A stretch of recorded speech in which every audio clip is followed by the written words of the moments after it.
Good afternoon, everyone. Welcome to the webinar on the new report from the Network for Landscape Conservation. The report's titled Pathways Forward, Progress and Priorities in Landscape Conservation. My name is Yasmin Yunal Rodriguez, and the Open Space Institute is pleased to be hosting this webinar with the Network for Landscape Conservation. This 90-minute webinar will feature an overview of Pathways Forward, given by Network Coordinator Emily Bateson and Network Co-Chair Ernest Cook, with time for questions and comments along the way and at the end. In the second half of the webinar, we also hope to hear from you more broadly on what we can do together and in our own landscapes to advance collaborative landscape conservation and how the network can best help you achieve your landscape conservation goals. Quick overview of our presenters. Emily Bateson is the coordinator for the Network for Landscape Conservation. She was previously Conservation Director at the Highstead Foundation and coordinator of the New England Wildlands and Woodlands Initiative. Emily has worked at the forefront of whole systems conservation in the Northeast for 30 years, including land protection and advocacy at the Conservation Law Foundation, land protection philanthropy as Associate Director at Sweetwater Trust, and landscape conservation innovation as co-founder and first director of Two Countries, One Forest in the Northern Appalachian Acadian region of the U.S. and Canada. Ernest Cook is the principal of Land and Water Associates in Boston, Massachusetts. He was formerly Senior VP and Director of Conservation Strategies at the Trust for Public Land, providing conservation services including conservation transactions, vision GIS, finance, and federal affairs. Ernest built the Conservation Finance Program by establishing a nationwide team of staff and political consultants who have helped state and local governments create over $40 billion in new resources of public funds for parks and land conservation.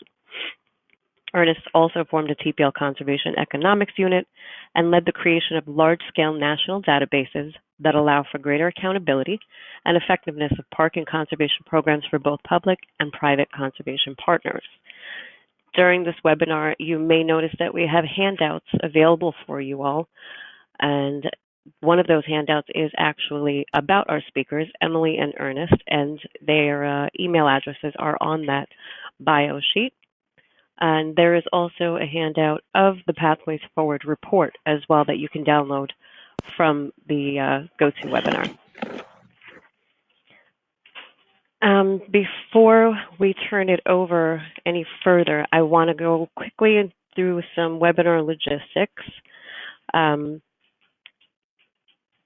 Bear with me. You'll notice that you all have a panel on your right side of your screen. You are all automatically muted when you're joining the webinar.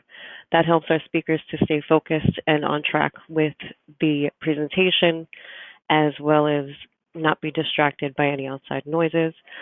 You just need to dial in to listen to the webinar, and we are recording. So if you miss any part of it, we will have a recording ready for you at the end. Should you have any problems during the webinar, just hit the raise your hand icon if you need any assistance, and we can help you on the digital end. And in any questions, we will be taking questions periodically throughout the webinar and at the very end. Anything that comes to mind, there is a question pane. Please do submit your questions through there. We will pause at certain intervals and take maybe 5 minutes or so to answer questions, and at the very end, we'll do it again. And after the webinar, as I mentioned, the event will be recorded and archived. Once we do have the recording available, we will email all attendees, letting you know that it is available. Should you want to access any of the panelists' slide presentations, we can make them available to you by request. And of course, we thank you so much for attending, and we welcome any of your feedback and ideas for future webinars. At this point, I'm going to go ahead and hand this over to Peter Howell. He is OSI's Executive Vice President and Conservation Capital Research Program, who was previously the Program Director for the Environment at the Doris Duke Charitable Foundation, where he oversaw the distribution of almost $100 million for land conservation in the U.S. Peter, if go right ahead and give us a few words. Well, thank you, Jasmine, and welcome to all. Being mentioned in the same breath as Emily and Ernest is a real high honor. They are tall trees in the conservation movement. We at the Open Space Institute are really pleased to host this webinar and want to applaud the Network for Landscape Conservation for helping us to think big and boldly about our collective work. At OSI, we've been involved in landscape conservation really since our founding 45 years ago, and the work we've done in the Hudson Valley here in New York has been extended. We've been involved in the Northern Forest in New England and Southeast Canada, extended our work at a landscape level through the Southeast into the Cumberlands with an increased emphasis on climate and water. So we here are absolutely committed to the ideals and practices of landscape conservation, as I know many of you on this phone are. So it is an inspiration to help host this webinar. The report that you will hear about today builds on a tremendous conference that I and about 180 people, about the same number that are on the phone today, by the way, had the good fortune of attending in Shepherdstown, West Virginia, about a year ago at the National Conservation Training Center.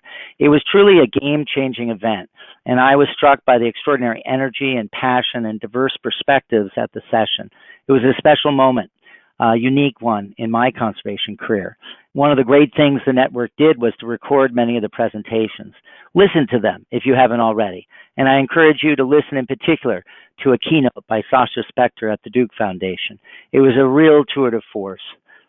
And so without further ado, let me hand the baton back to Emily, who will lead us forward. And thank you again all for joining.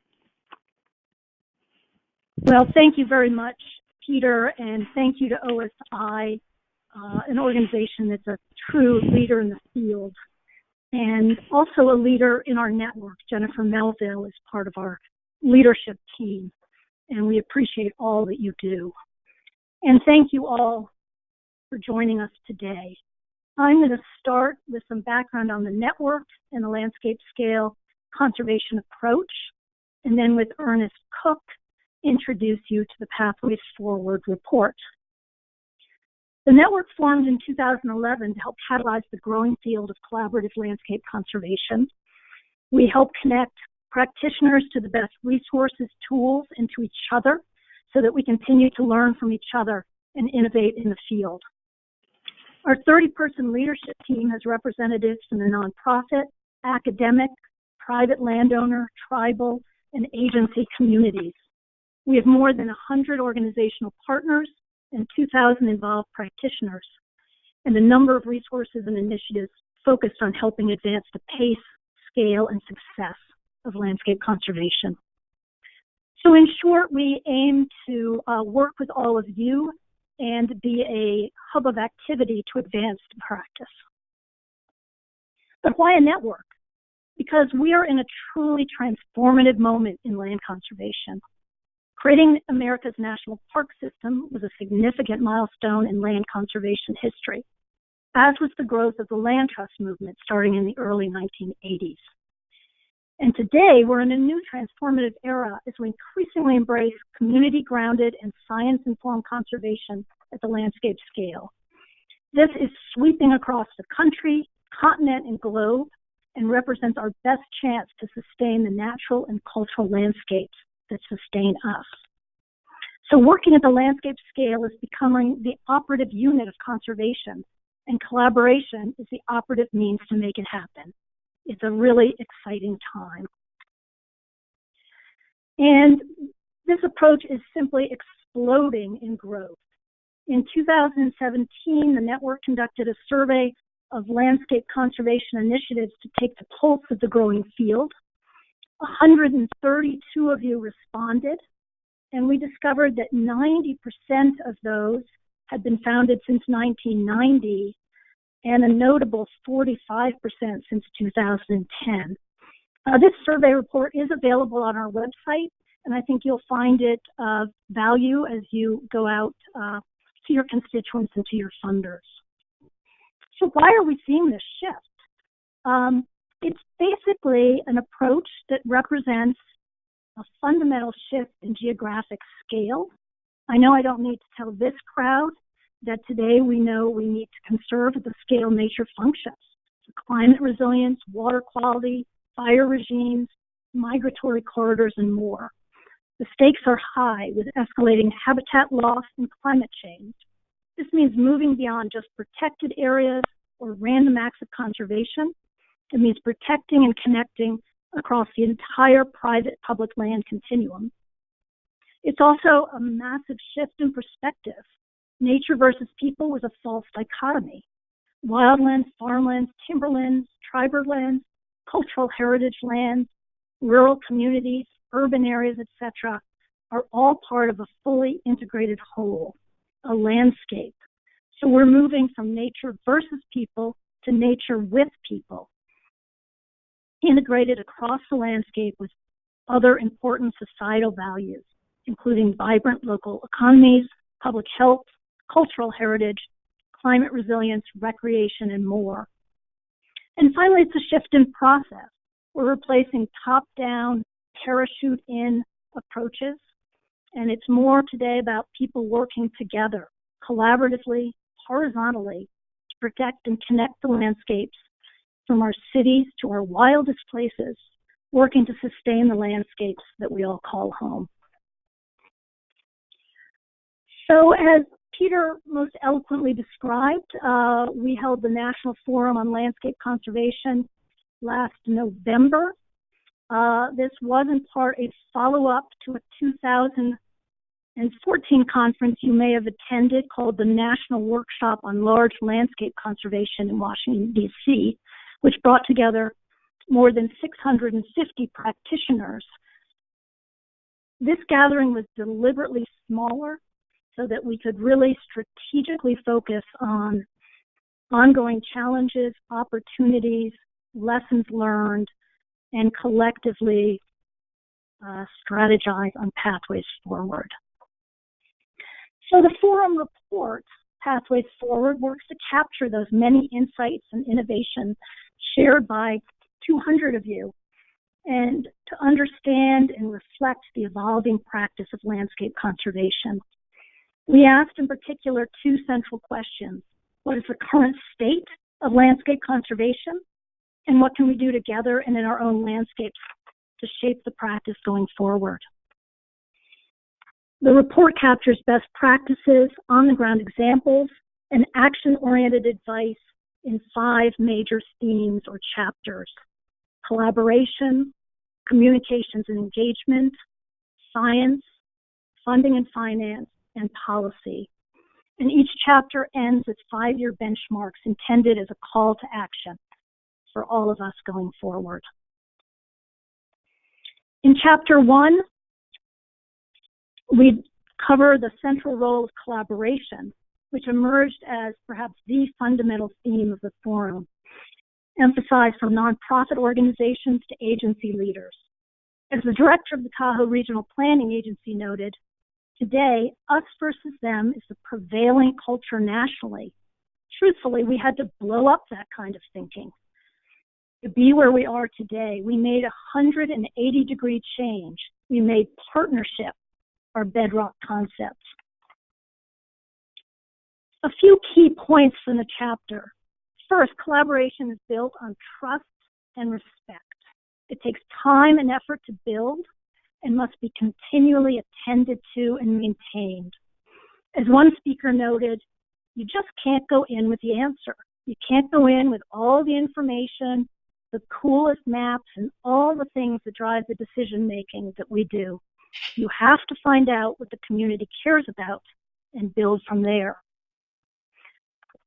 Second, there's very specific skills associated with building collaboration, and embracing those skills and building them into our skill sets is essential. 3, a shared base of ecological, cultural, and other knowledge and data helps build collaboration and helps translate collaboration into action.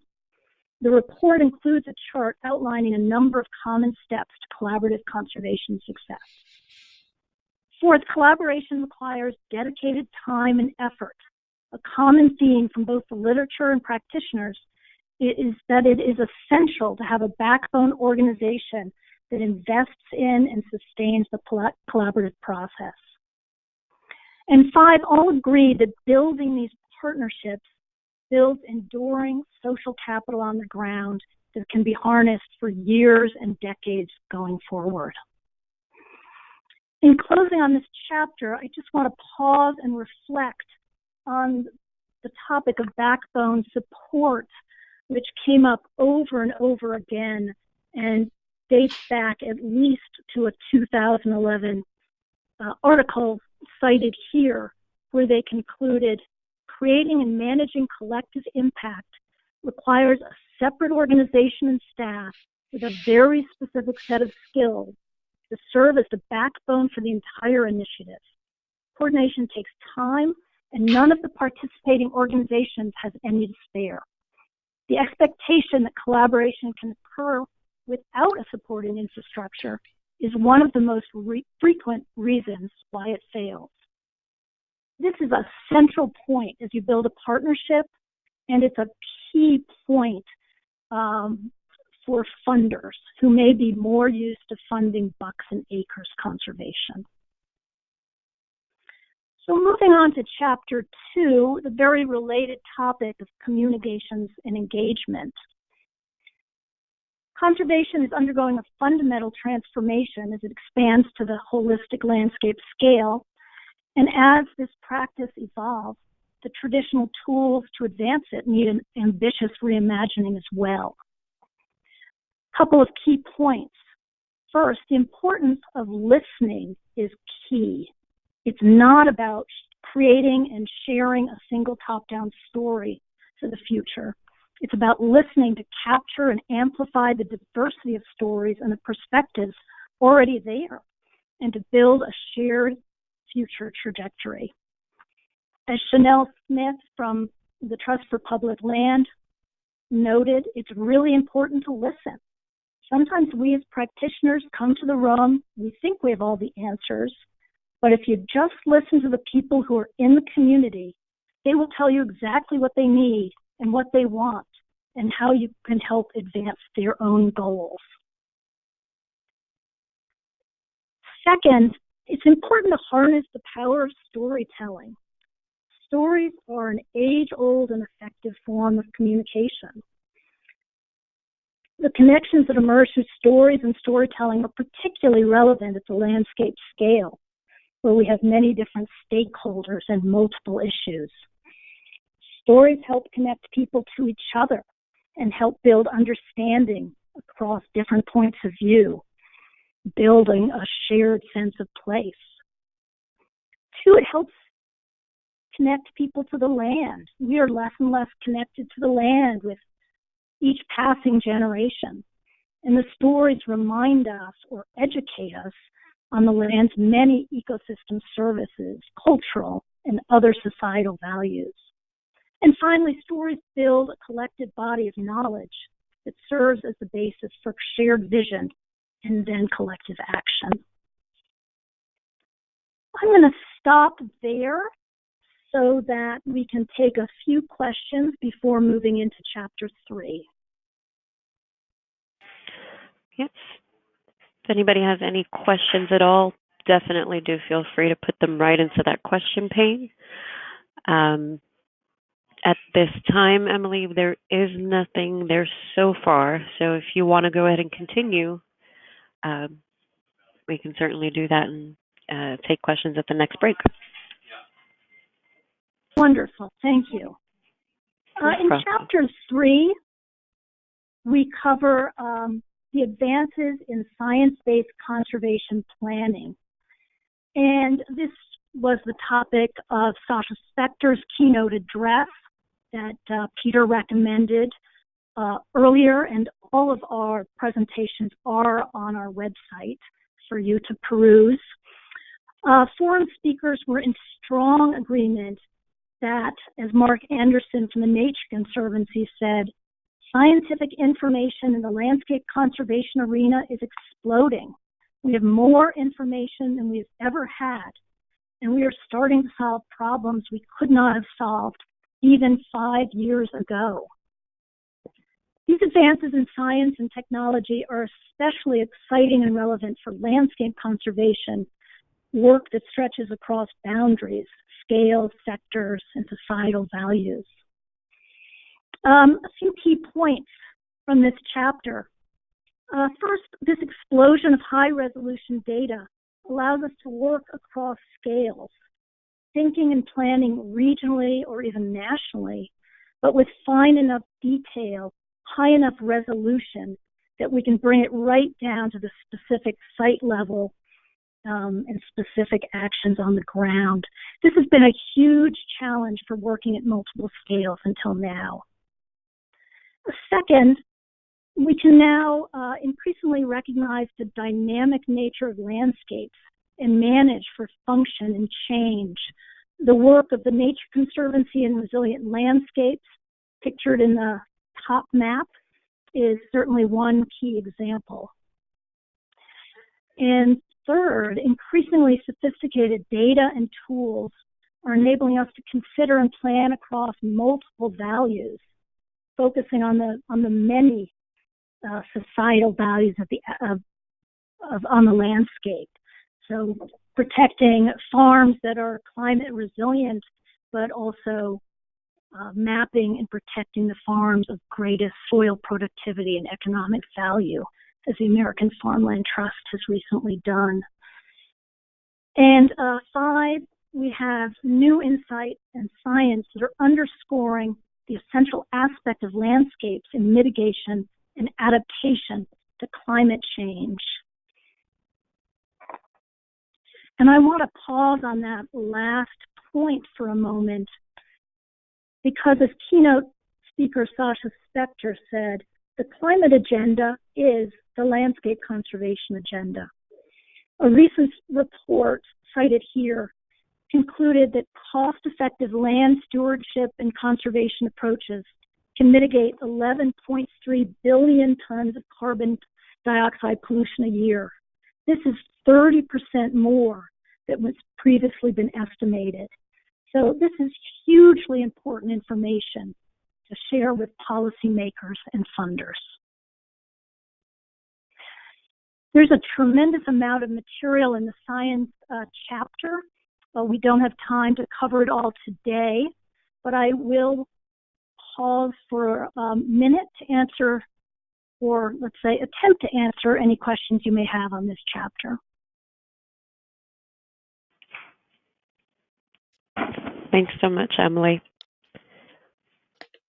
Looking at our questions pane in our chat box, and so far, still no questions. All right, well, thank you. I'm going to turn it over to Ernest Cook to lead us through chapters 4 and chapters 5. Thank you, Emily. Can you hear me okay? I hear you great. Good, all right. There are two major challenges to funding landscape conservation. The first challenge is a familiar one. There's simply not enough public or private money to acquire all the necessary land and conservation easements.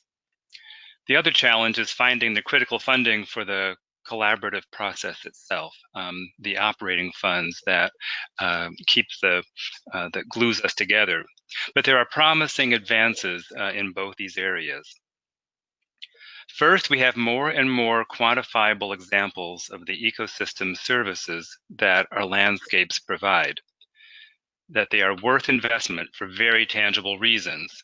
For example, during Hurricane Sandy in 2012, intact coastal wetland systems helped absorb the impact of the storm and saved the coastal states affected more than $625 million in direct flood damages.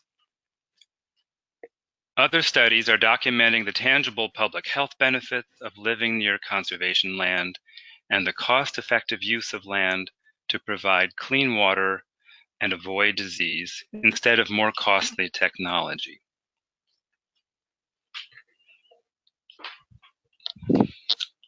As a result, investment in ecosystem services is growing rapidly.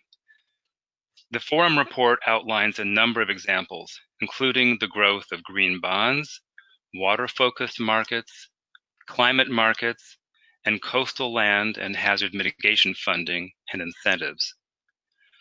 For example, FEMA now recognizes that natural areas along the seacoast and inland waterways buffer communities from high tides, storm surge, and riverine floods.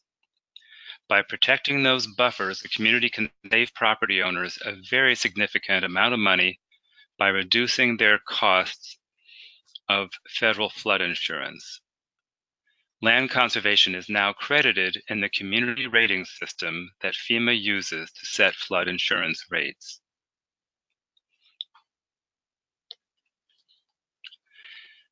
Speakers and participants in the forum discussed the need for increased traditional funding at all levels. This includes the very important local government level. More than $12.5 billion in local land conservation measures were approved by voters in 2016 through 2017 alone. And at the state level, where an important goal is dedicated conservation funding in all 50 states. We also need increased funding in new areas, including natural resource-based markets. 6 out of every 10 acres in the U.S. are in private hands. Forests, farm, and ranch lands cannot be sustained if they are not economically viable. So, for example, the Conservation Fund is conserving farmlands in southern New England, but they are also investing in the Boston public market, where the produce is sold. Here's what Joe Hankins of the Conservation Fund said during his presentation at the forum. Why would the Conservation Fund lend money to a farmer's market in Boston? Because it creates a value chain that allows the protection of that ex-urban agricultural landscape. Without the farmer's market to sell the products, you can't save the landscape. And of course, we need to fund the backbone support and collaborative process that fuels conservation at the landscape scale.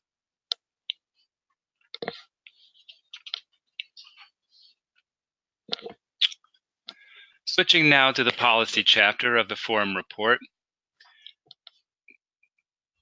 We have shared stories and information how policy is unfolding at all levels of jurisdiction, local, state, and federal. Insights from the forum touched on all layers of the policy process and are elaborated on in the forum report. Any conversation on landscape conservation policy should start by recognizing that there are existing policies that are currently supporting land and landscape conservation. These must be sustained and built upon. Such programs include environmental protection legislation, such as the Clean Water Act and the Endangered Species Act, the conservation title of the Farm Bill, the National Heritage Areas Program, the North American Wetlands Conservation Act, Land and Water Conservation Fund, and the Department of Defense REPI program, along with many more. As one forum speaker noted, new creative approaches are needed, but let us not forget the many bedrock programs that have long advanced protection of land, water, biodiversity, recreation, and culture. Policy should also address additional elements of landscape conservation. First, landscape conservation is a long game, not a short-term effort.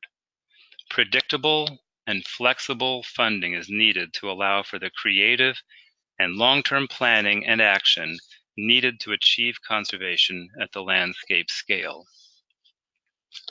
Second, data and knowledge at scale is essential for landscape conservation. And while strides have been made here, more work is needed. Third, we must find ways to encourage and support the collaboration that is continually noted as essential to landscape conservation. Fourth, policy should not focus exclusively on public lands, but also working to incentivize appropriate management of private and working lands. Fifth, policy related to transportation, energy, and economic development has significant impacts on the future condition of our landscapes. we need to engage meaningfully with these new partners as we focus more on conservation and connectivity across the broader private landscape. This photo of a highway wildlife crossing is a good example of the many interrelated issues involved in landscape conservation policy. Finally, landscape conservation, restoration, and management are key climate mitigation and adaptation strategies, and climate policy must reflect this. Obviously, we have seen recent setbacks at the federal level, including the closure of the important Landscape Conservation Collaborative effort, but there remain many bright spots and much potential, given that Americans consistently show strong support for conservation on a bipartisan level.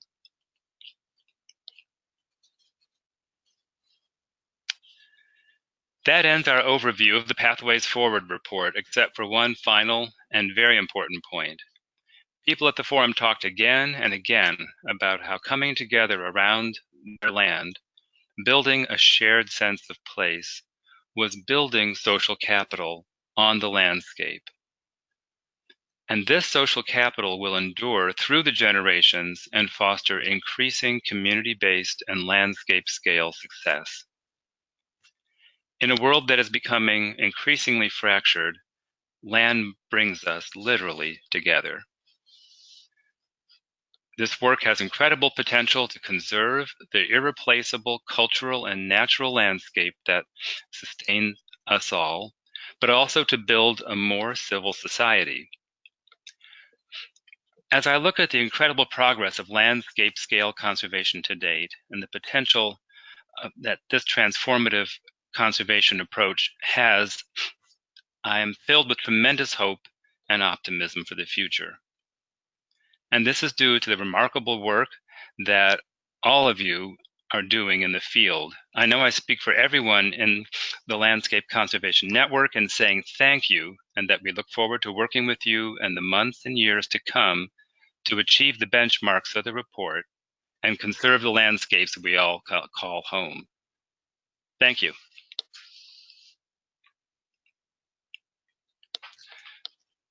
Please make a note of our web address, and please visit to download or read the full report, as well as a lot of other valuable information that you'll find there. Thanks so much, Ernest. We've got a couple of questions coming in. So I'll start with Peter Williams. He asks, regarding the science chapter and the collaboration chapter, could you speak to the tension between the amazing amount of traditional science data and related advances there, and in contrast, the gap in science about effectiveness of collaborative processes, best practices, and science application at and by the community level? Seems this is a structural problem that needs real attention.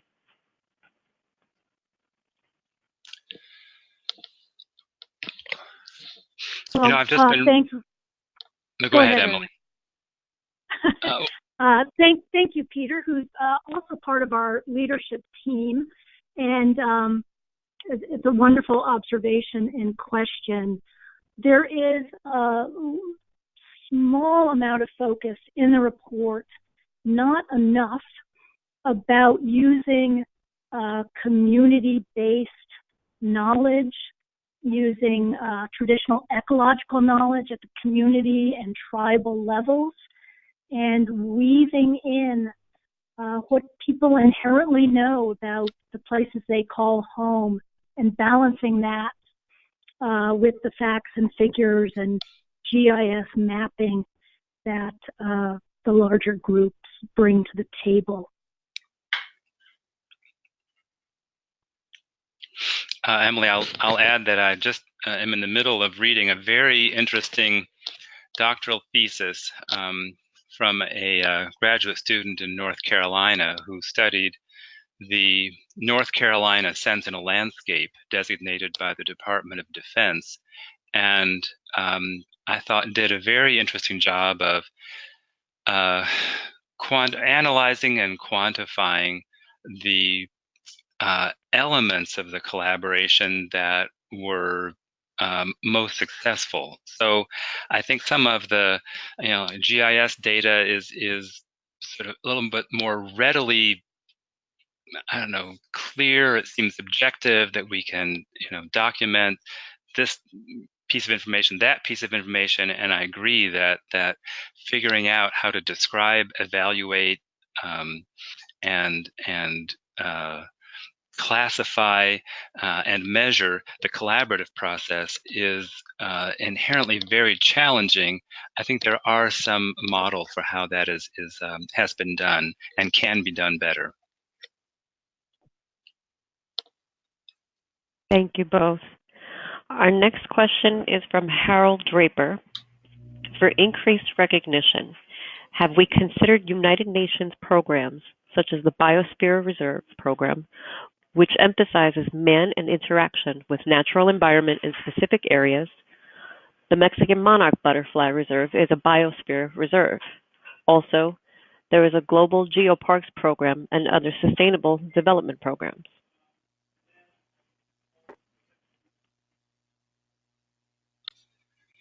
We have not done anything specifically that I can point to, although we are bringing more people on board working on some of those continental issues. And we are in touch with people like John Putnam, who works in the Biosphere Program at the Park Service, to see where more connections can be made. So if you have some ideas and would like to follow up, we would be extremely interested.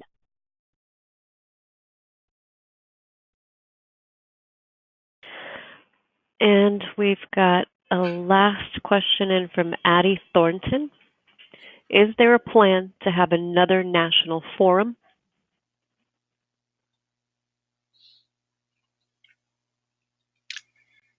Hello, Addie. Go ahead, Ernest.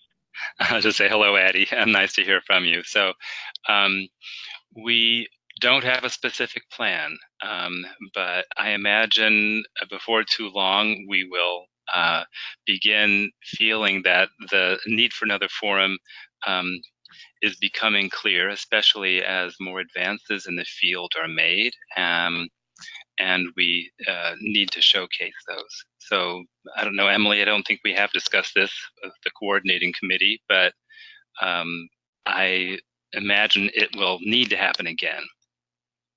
Would you agree? Yes, we clearly feel that convening is one of our major functions. It's why the network was formed to begin with.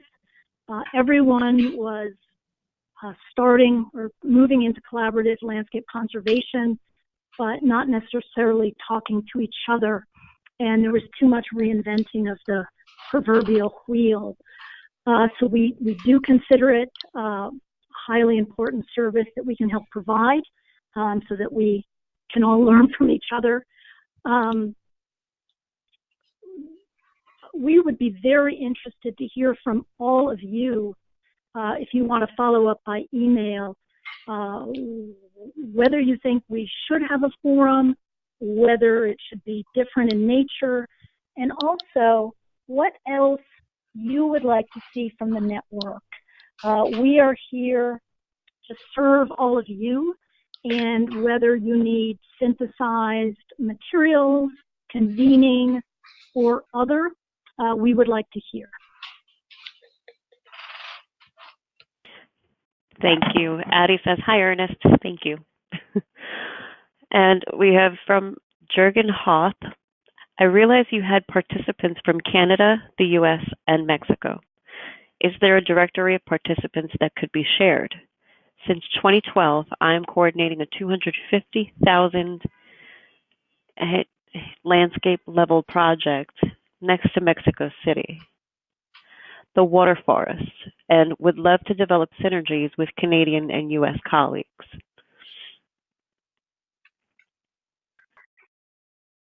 I don't think there's any reason we could not share our participant list. I'd also love it if you would follow up with us by email. Our Mexican participation at the partner and leadership level is not all that we'd like it to be, and I'd love to trade notes with you and see where we could combine efforts there.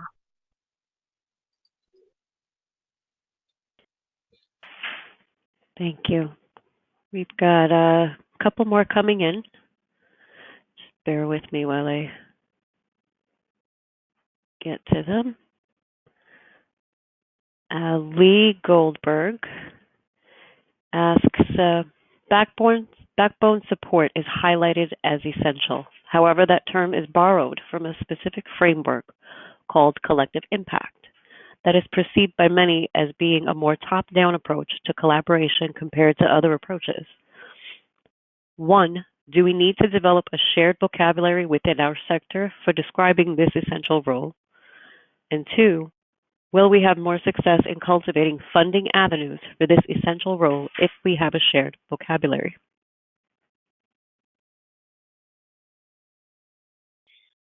Well, hi, Lee. That's a great question. I think you are perhaps more expert than I am in the collective impact literature. I've been using it as a easy shorthand to really give funders, policymakers, and others the sense that you really have to fund the collaboration, and many funders don't, and they're familiar with the collective impact literature, and we're trying to connect those dots.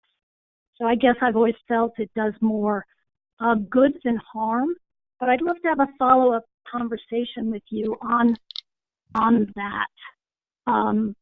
We find from practitioners and, of course, from our survey that finding the money for the actual collaboration is the top challenge in this field.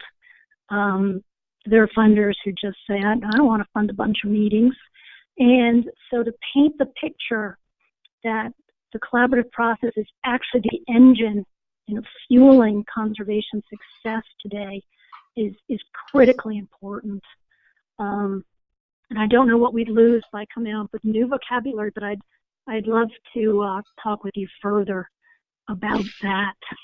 A related issue, and Peter asked a multi-pronged question, and I'm not sure I answered all of it, but is how do you measure collaborative conservation success? Most of you know there's some interesting work out there now with social network analysis, and we're looking very closely with our skilled partners to better develop evaluation procedures to show funders that collaborative partnerships are making a tangible difference on the ground. That's a long way of saying, Lee, give me a call. From Claire Billett, we have, can you comment on the current administration's federal government reduction in funding for the regional LCC's impact on the network's funding and activities going forward?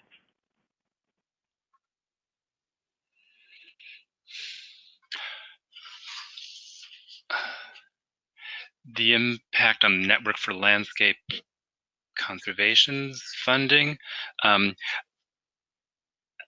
not sure that's having a great impact, but I will say that we have had a series of meetings with the U.S. Fish and Wildlife Service and with the Association of State Fish and Wildlife Agencies, AFWA, about the loss of technical research and guidance from the LCCs, and are exploring ways that the Network for Landscape Conservation and our partners really have the juice here, how we can collaborate with the state wildlife agencies to help replace some of the value that has been lost as the LCCs have been mothballed.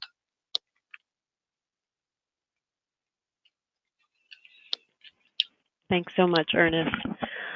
Uh, from Pierre Williams, he asks, could we hear a description of next steps and also how to become or remain engaged with this effort?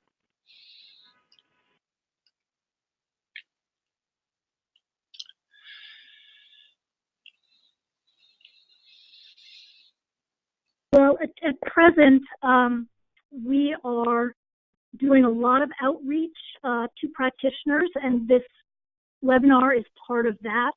We really hope to hear from you on what next the network can do.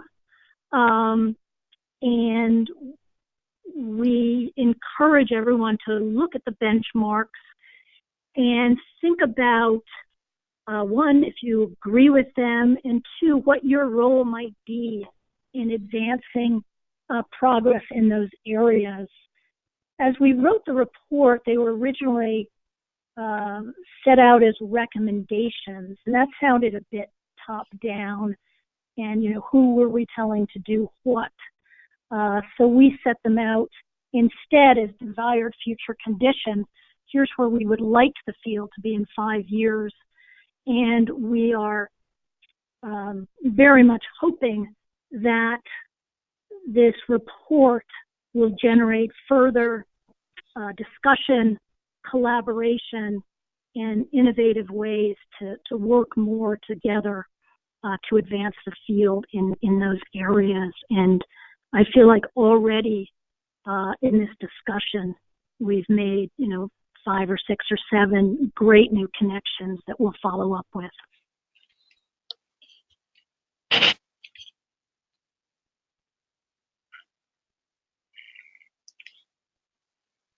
Okay, I think that was the end of our questions.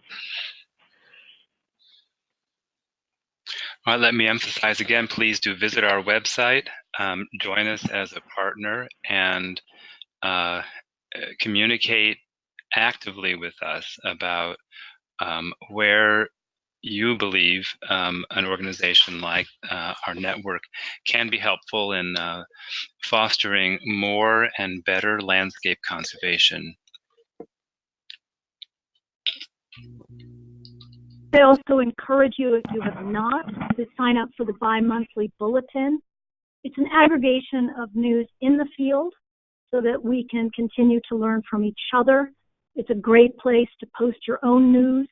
We have a guest